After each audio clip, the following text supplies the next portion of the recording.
एका गटाचे 22 आमदार फुटणार, आदित्य ठाकरेंचा खळबळजनक दावा। तर आदित्य ठाकरे ज्योतिषी आहेत का? तिथे आपली ताकद नाही, तिथे बोलू नये, निलेश राणेंचा हल्लाबोल।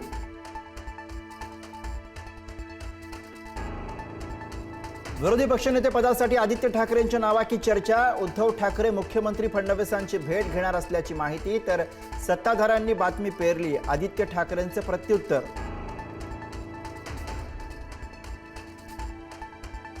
आमदार भास्कर जाधव आणि मंत्री प्रताप सरनाईक यांची भेट। भास्कर जाधव आणि प्रताप सरनाईकांमध्ये 10 मिनिटं चर्चा।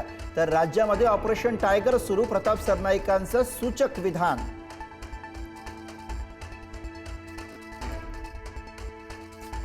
अधिवेशनाच्या 8 दिवसांच्या कालावधीवरून विरोधक आक्रमक। अधिवेशनाचा कालावधी वाढवण्याची विरोधकांची मागणी। तर कोरोना काळात 3 ते 4 दिवसच अधिवेशन चाललं, फडणवीसांचं उत्तर।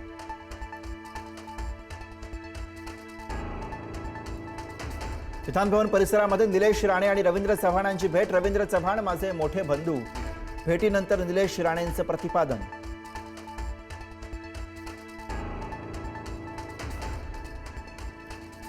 अभिनेते सयाजी शिंदे यांनी घेतली राज ठाकरेंची भेट। तपोवनातील वृक्षतोडीच्या मुद्द्यावरती दोघांमध्ये चर्चा। राज ठाकरेंच्या भूमिकेचं सयाजी शिंदेंकडनं स्वागत। मंत्री गिरीश महाजन ठाकरे बंधूंची भेट घेण्याची शक्यता।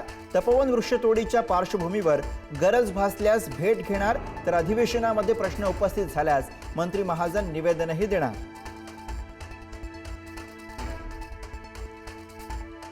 नगर परिषदांच्या मतमोजणी कार्यक्रमामुळे एमपीएससीची 21 तारखेला होणारी परीक्षा पुढे ढकलली। गट ब ची पूर्वपरीक्षा 4 जानेवारीला होणार, तर गट क ची पूर्वपरीक्षा 11 जानेवारीला होणार।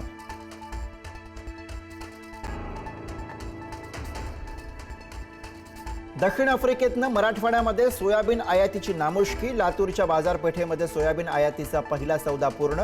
सोयाबीनला हमीभाव मिळणं धूसर।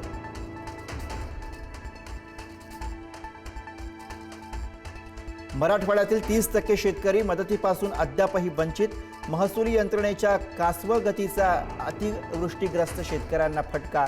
मराठवाड्यातील 4,03,000 शेतकरी मदतीच्या प्रतीक्षेत।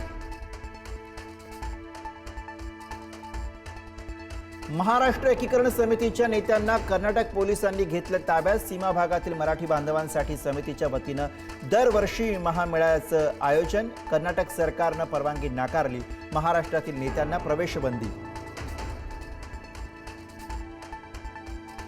दिग्विजय पाटील 10 डिसेंबरला चौकशीसाठी हजर राहणार। जय पवारांच्या लग्न समारंभामुळे तारीख पुढे ढकलली। पुणे पोलिसांनी 8 डिसेंबरला हजर राहण्याचे आदेश दिले होते।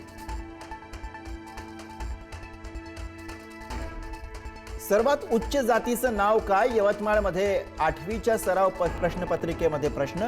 पालक आणि शिक्षकांचा संताप।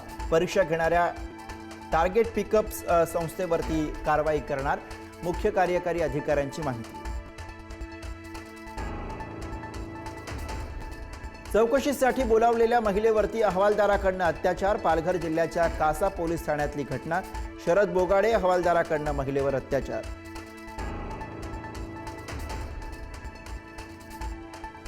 राज्यातल्या बाल अत्याचारांच्या प्रमाणामध्ये वाढ। राज्यामध्ये दररोज सरासरी 8 चिमुकल्यांवरती लैंगिक अत्याचार।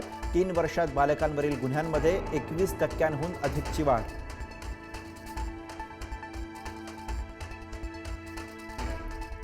गोव्याच्या नाईट क्लबमधील भीषण आगीचं नवीन व्हिडिओ समोर। इलेक्ट्रिकल फायर वर्कमुळे आग लागल्याचं स्पष्ट।